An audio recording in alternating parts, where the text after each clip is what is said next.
మీ business ఏదైనా మీ ఊర్లో promotion చేయాలంటే అది సుమన్ టీవీతోనే సాధ్యం. ఇప్పుడే సంప్రదించండి.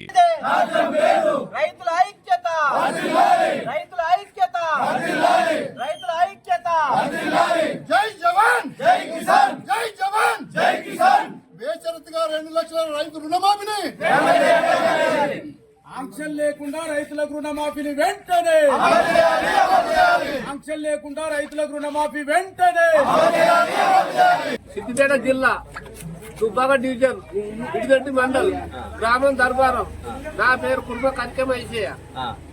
మా బాధలు మీ ఇంటికి రాలేదు, మేము 2 లక్షల రుణమాఫీ చేయమని మాకు 6 పథకాలు పెట్టమని మీ ఇంటి చుట్టూ తిరగలేదు.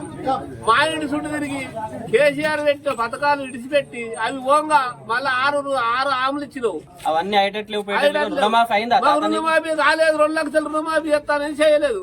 ఇప్పుడు ఎక్స్ట్రా ఉన్న డబ్బులు కట్టమంటే మిత్తి తెచ్చి కట్టింది. ఇప్పుడు నా కొడుకు నాకు శాతకుండా అయింది. నువ్వు కట్టినా ఎంత కట్టినావు? నాకు ఇంకా 10,000 ఎక్కువ కట్టి నేను. ఇంకా మీదికి వెళ్ళి 2 లక్షలు కాక మీదికి వెళ్ళి 10,000 ఎక్కువ కట్టా. మితికి తెచ్చి కట్టినా తెచ్చి కట్టా. మా మహిళా రైతులు, మా అవ్వలు అక్కలు అందరూ కూడా ఇక్కడికి రావడం జరిగింది. ఈరోజు మేము సెల్ఫీ ఫర్ రుణమాఫీ అనేటువంటి ఒక హ్యాష్ ట్యాగ్ తోటి ముఖ్యమంత్రి గారికి ఈ రైతుల యొక్క గోసను చెప్పాలని చెప్పేసి ఈరోజు పిలుపునివ్వడం జరిగింది. ఎందుకు అని అంటే పొద్దున్న లేస్తే ప్రతి టీవీలో ముఖ్యమంత్రి గారు మంత్రులు అందరూ కూడా 2 లక్షల వరకు మొత్తం రుణమాఫీ చేసినాం, రైతులందరూ సంతోషంగా ఉంటే కావాలని చెప్పేసి టీఆర్ఎస్ పార్టీ బీఆర్ఎస్ నాయకులందరూ కూడా రైతులను రెచ్చగొట్టి లేని ఉద్యమాన్ని కృత్రిమంగా సృష్టిస్తున్నారని చెప్పేసి వాళ్ళు టీవీలో కూర్చొని మాట్లాడుతున్నారు.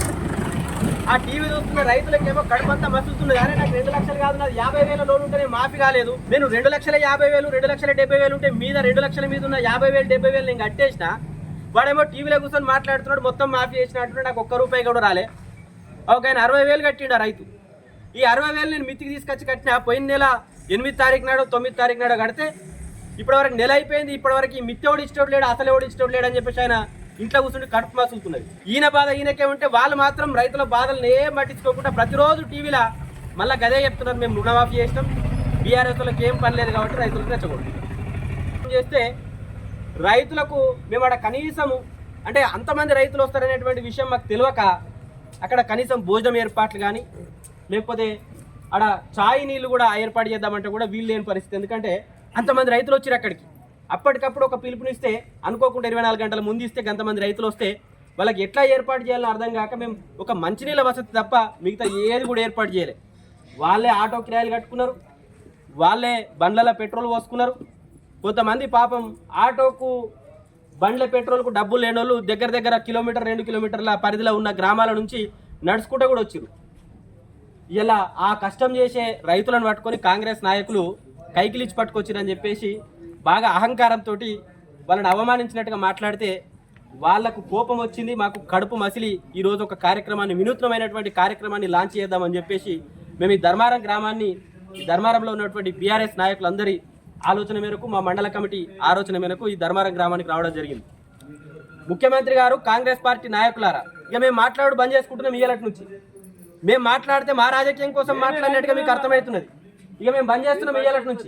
ఇయ్యాలటి నుంచి మీరు ఏ మాట ఇచ్చైతే గద్దెనెక్కిరో, రైతులకు ఏదైతే మాయ మాటలు చెప్పి మీరు రుణమాఫీ చేస్తామని చెప్పేసి రైతుల ఓట్లు వేయించుకొని మీరు గద్దె మీద కూర్చున్నారో అదే రైతులు ఇయ్యాలటి నుంచి మీ యొక్క మాట తప్పిన విధానాన్ని, మీ యొక్క మోసపూరితమైనటువంటి ఈ కుట్రను రైతులు వాళ్ళ బాధ రూపంలో ఇయ్యాలటి నుంచి బయటకు పెట్టకపోతున్నారు.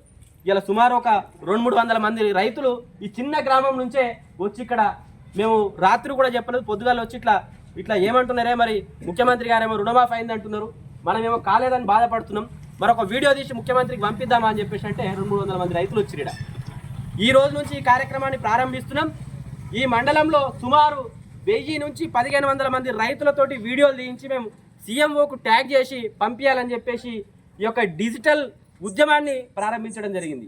దీని హ్యాష్ ట్యాగ్ మేము పేరు పెట్టిన మండల నాయకులు అందరం కలిసి ఏంటంటే సెల్ఫీ ఫర్ రుణమాఫీ. టీవీలో మాట్లాడితే నన్ను ఎవడు కొట్టేవాడు, నన్ను ఎవడు తిట్టేళ్ళాడు, రైతు ధర్మారంలో కూర్చుంటే ఏదో మాట్లాడితే నా దాకా ఎట్లా వస్తుంది, నేనైతే మంచిగా రోజు టీవీలో కూర్చొని మాట్లాడతా కదా హైదరాబాద్లో అని అనుకుంటున్నావు ముఖ్యమంత్రి. నిన్ను డిజిటల్ ర్యాగింగ్ చేయబోతున్నాం ఇయ్యాలటి నుంచి రైతుల సమక్షంలో. రైతులే నిన్ను ర్యాగింగ్ చేస్తారు, డిజిటల్ ర్యాగింగ్ ఇయ్యాలటి నుంచి గుర్తుపెట్టుకోవాలి. ఇప్పటికైనా సరే ముఖ్యమంత్రి గారు స్పందించేంత వరకు ఈ ఉద్యమం ఆగదు. ఇది 1000 వీడియోలు అని చెప్పేసి మేము అనుకుంటున్నాం.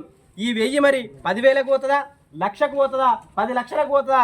యావత్ తెలంగాణలో ఉన్నటువంటి 4 కోట్ల మంది కూడా వీడియోలు తీసి రైతులకు మద్దతుగా మరి పెడతారా అనేటువంటి విషయాన్ని ఒకసారి గుర్తు చేసుకోవాలి. ఒకవేళ అయితే అట్లా జరిగితే కనుక మరి ముఖ్యమంత్రి గారి ప్రతిష్ట ఏమవుతుంది, కాంగ్రెస్ పార్టీకి ప్రజలలో ఉన్నటువంటి ఇమేజ్ ఏమవుతుందో ఒకసారి ఆలోచించుకొని ఇప్పటికైనా సరే స్పందించి ఖచ్చితంగా రుణమాఫీని కాని రైతులు ఎవరైతే ఉన్నారో వాళ్ళందరికీ రైతులకు అందరికీ వెంటనే ఖాతాలలో జమ చేయాలని చెప్పేసి మేము డిమాండ్ చేస్తున్నాం. ఆ డిమాండ్ చేసేంత వరకు కూడా మేము ఈ సెల్ఫీ ఫర్ రుణమాఫీ అనేటువంటి ఉద్యమాన్ని ఇది 1-2 రోజులలో ఆగిపోయే ఉద్యమం కాదు.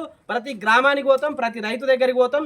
ఆ రైతు మాటలనే నీకు ఇయ్యాలటి నుంచి వినిపిస్తాం. ఇక ఇయ్యాలటి నుంచి మేము మిమ్మల్ని తిడితే కూడా మానవరే ఖరాబ్ అవుతుంది కాబట్టి ఇక తిట్టుడు బంద్ చేసుకుంటున్నాం, మిమ్మల్ని అడుగుడు బంద్ చేసుకుంటున్నాం.